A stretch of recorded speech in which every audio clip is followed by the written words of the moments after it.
آج ہم اسٹروک کے متعلق کچھ بات کریں گے۔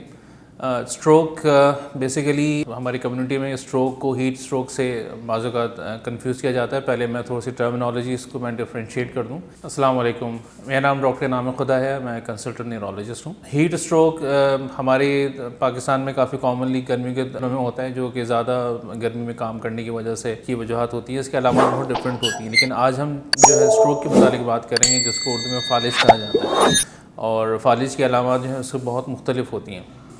بیسیکلی اس کے اندر عام طور سے یہ ہوتا ہے کہ آدھے جو ہے دھڑ کام نہیں کرتا ہے انسان کا، اچانک سے ایک سائڈ جو ہے ہاتھ یا پاؤں کا ویک ہو جانا، کمزور ہو جانا، بولنے میں اس میں پرابلم ہوتی ہے، اور کچھ اور مزید علامات ہوتی ہیں کہ ہم بعد میں ذکر کریں گے۔ یہ علامات ہوتی ہیں اگر کسی کو اچانک سے یہ علامات آئیں، جن کے اندر جس کو ہم فاسٹ بولتے ہیں، F for facial weakness, A for arm weakness, S for speech problem اور T is for time، تو یعنی کہ وقت۔ اس کا کیا سگنیفیکنس ہے میں اس کو بعد میں بات کروں گا، لیکن یہ تین علامات بڑی امپورٹنٹ ہیں۔ کسی بھی انسان کو اچانک سے ان میں سے کوئی بھی علامت آ جائے، یعنی کہ ایک سائڈ جو ہے اس کا ویک ہو جانا، ہاتھ یا پاؤں کا بولنے میں دقت ہونا، اور یا پھر فیس کا تو ہم لقوہ کہتے ہیں، اس میں کہ ایک سائڈ پر اس کی کمزوری آ جانا، تو یہ ان سے کوئی ایک علامت آ جائے اس کا مطلب یہ ہو سکتا ہے کہ پیشنٹ کو جو ہے وہ فالج کا اٹیک ہو رہا ہے۔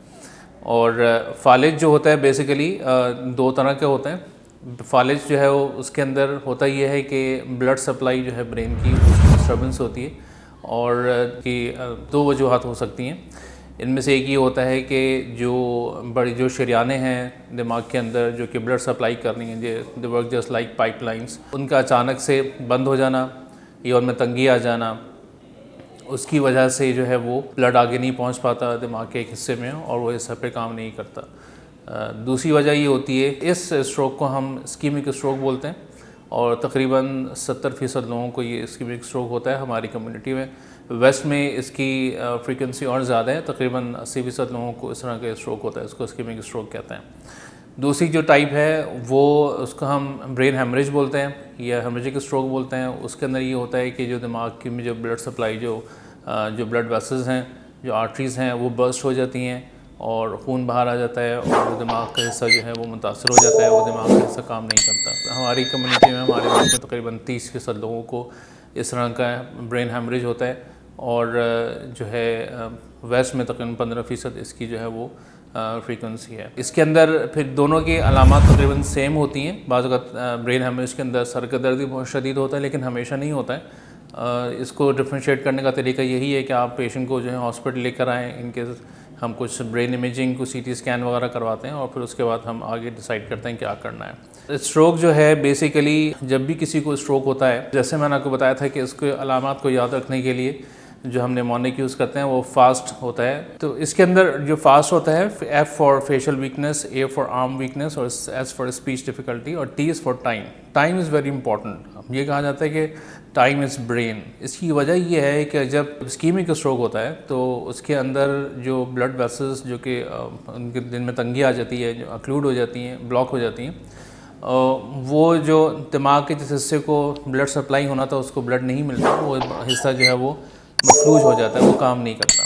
اور اس کا یہ ہوتا ہے، اللہ تعالیٰ نے ایک میکینزم بنایا ہے کہ وہ اچانک سے although کہ جو بلڈ ویسل تو اچانک سے بند ہو جاتی ہے، لیکن جو حصہ فوری طور پر مفلوج نہیں ہوتا، اس کو تھوڑا ٹائم لگتا ہے اس کو ڈیمیج ہونے میں۔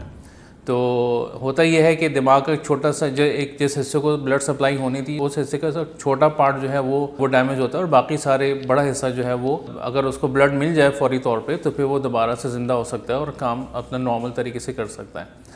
تو اسی لیے جو ہے ٹائم از ویری امپورٹنٹ۔ ایک منٹ قیمتی ہوتا ہے۔ ہر منٹ گزرنے کے بعد تقریباً 2 ملین نیورونز جو ہیں دماغ کی خلیوں کو بولتے ہیں، وہ ڈیمیج ہوتے رہتے ہیں۔ تو اس لیے اس میں وقت کا بہت زیادہ امپورٹنس ہوتی ہے، اور اس کا طریقہ یہی ہے کہ جب بھی فالج کی علامات آئیں تو فوری طور پر وقت ضائع کیے بغیر پیشنٹ کو جو ہے وہ ہاسپٹل لے کر آنا ہے۔ ہاسپٹل لانے کا طریقہ یہ ہے کہ آپ نے ایمبولینس کال کرنی ہے، اور ایمبولینس سے جو ہے پیشنٹ ہاسپٹل میں آئے گا۔ آپ خود نہ لے کر آئیں، بہتر یہ ہے کہ ایمبولینس جیسے یہاں پہ 112 کی سروسز ہوتی ہیں، آپ ان کو کال کیجئے، ان کو رنگ کریں، اور ان کو علامت بتائیے, ان کو پتا ہوگا کہ یہ اسٹروک کا پیشنٹ ان کو فوری طور پر ہاسپٹل لے کے جانا ہے. 2 طرح کی تھراپیز ہوتی ہیں, اس کو ہم ریپرفیوژن تھراپیز بولتے ہیں. ایک ہوتا ہے جس کو ہم الٹاپلیس بولتے ہیں, ایک خاص انجیکشن ہوتا ہے, وہ ہمیں 4.5 گھنٹے کے اندر لگانا ہوتا ہے.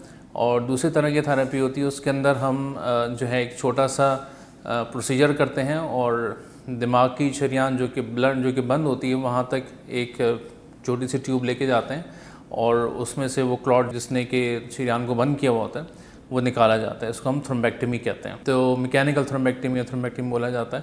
تو یہ دونوں پروسیجرز ہوتے ہیں. یہ اب کراچی کے یا پاکستان کے ہر ہاسپٹل کے اندر یہ اویلیبل نہیں ہے, تو ایمبولینس سروسز کو ہی پتہ ہوتا ہے کہ کون سا پروسیجر کہاں اویلیبل ہے اور وہ اس کے لحاظ سے پیشنٹ کو لے کے جاتے ہیں.